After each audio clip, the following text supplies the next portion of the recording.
Joe discovers how to make the most of our city cats. A trip on the City Cat is all about keeping things simple. The beauty of it is you can hop on and hop off wherever you like. Stay with us. Joe checks out one of the best ways to explore Brisbane after the break. Cruising under the Story Bridge reveals the river city in all its glory. Saturday afternoon.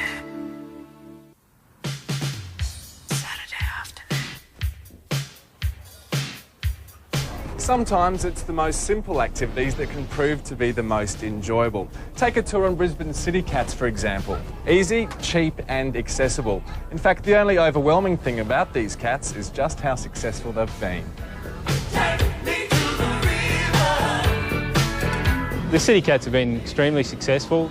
Just over the last 2 years, the growth in patronage on the City Cats has reached a point where we're finding it very difficult to keep up on busy days. Not surprising when you consider more than 26 million passengers have boarded the City Cats during their 10-year history. In fact, in the last year alone, this number is close to 6 million, and this is expected to double over the next 20 years. But forget about all those numbers for now, because as I said, a trip on the City Cat is all about keeping things simple. In fact, the only number you need to remember is which stop to get off at. There's 14 City Cat stops along the river. Those closest to the city centre are the busiest, but it really is up to you to choose your own adventure. Today, I'm making my way from Guyot Park near the University of Queensland to Brett's Wharf. The journey alone lasts just under an hour, but take in a few stops along the way and it soon becomes an enjoyable day trip. The beauty of it is you can hop on and hop off wherever you like on the river and do it as many times as you like throughout the day. The first stop we pass is also the newest. As the name suggests, the Regatta Jetty is just a stone's throw from the famous watering hole, a top spot for lunch or an afternoon ale. The stretch along Coronation Drive allows the drivers to pick up the pace.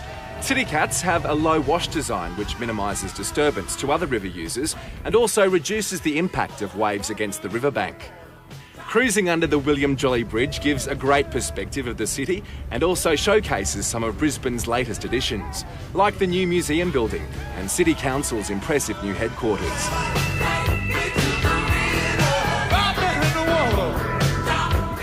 First stop, South Bank, and from one Brisbane icon to another. South Bank is a must-see for any visitor, but even if you're a local, there's always plenty of new things around which make it a fun place to rediscover.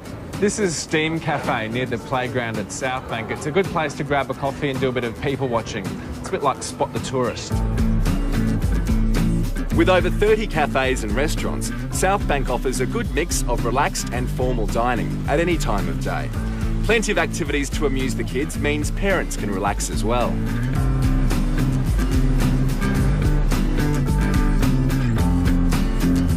Back on board, past the Kangaroo Point Cliffs, is the Eagle Street Pier. This is the stop for the city centre. Cruising under the Story Bridge reveals the river city in all its glory. Here, the ever-changing skyline looks even more impressive at water level. Now, Sunday is the most popular day for travel on the City Cats, and one of the favourite stops is New Farm Park, just 10 minutes from the city.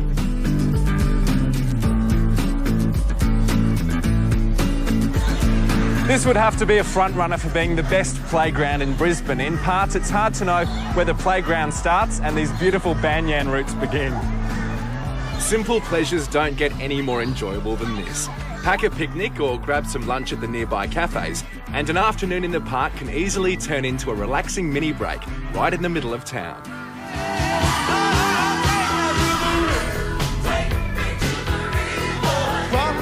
Further along, the river winds its way past the trendy Tenerife precinct. Stopping here is walking distance to Fortitude Valley, or just across the river is Bulimba. For me though, the end of the line is also the end of my journey, Brett's Wharf. Established in 1995, the restaurant was designed to maximise the spectacular river and city views and reflect our relaxed lifestyle. Home to celebrity chef Alistair McLeod, the food here has an excellent reputation, and the daily lunchtime visit by the resident Pelicans sets the scene for a truly memorable Brisbane experience. The best part of the City Cat tour is the price. A daily ticket is just $5.20 for adults and $2.60 concession. For more information, contact Transinfo on 13 12 30. Well, as far as the City Cat goes, this is the end of the line. From here, you can turn around and go back home again or take a stroll down to the new Portside development. But I reckon lunch at Brett's Wharf is a pretty great way to spend a Saturday afternoon. I think the locals do too.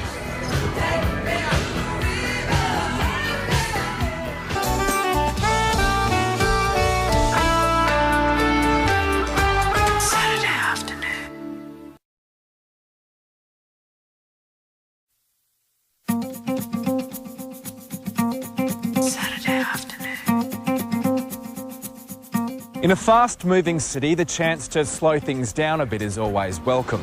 And in Brisbane, you may just find that jumping on a bike is just as easy as a walk in the park. And what could be easier than hiring a bike in the City Botanic Gardens? Today, I'm joining a 9-kilometre inner-city cycle tour.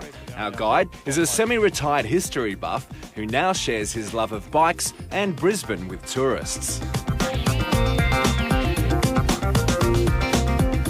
We deal with the little tiny ones with trainer wheels right up to 60, 70, 80-year-old people, especially from Europe, that have ridden bikes all their lives, yes. Well, Tony, I hope I can keep up. Let's go. Oh, you'll keep up. You'll be right. OK.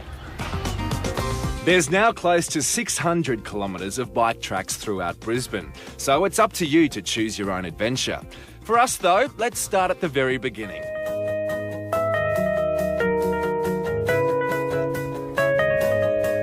As well as being such a beautiful place, beautiful parkland right in the heart of the city, it's synonymous with the foundation of Brisbane, in as much that this is where the Moreton Bay Penal Colony was first established, and these were all the gardens for the prisoners to grow vegetables.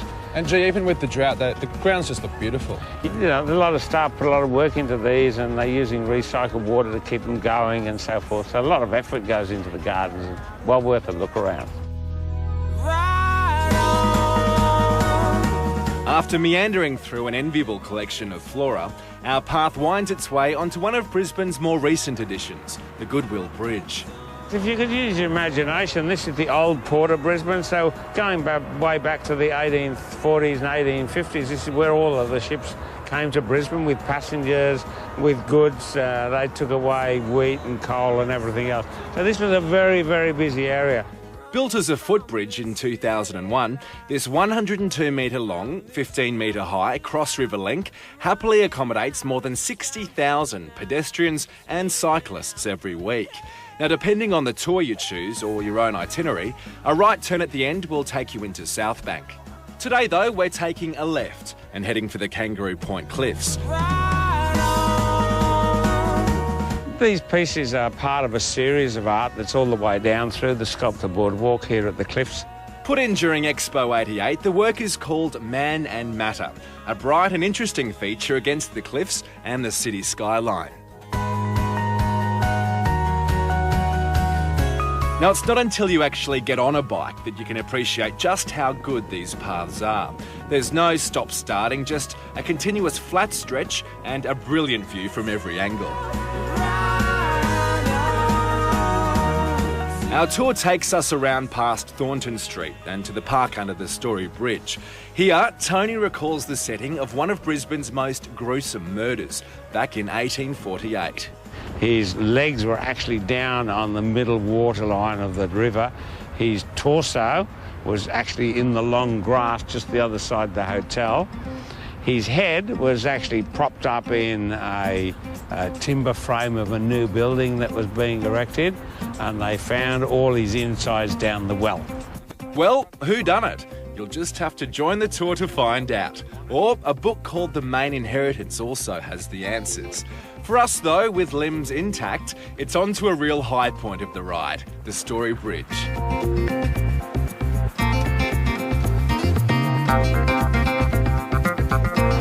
Are you surprised how quickly the skyline's changed? Yes, I suppose I am, because I remember it when the highest building was probably 4 stories high in Eagle Street.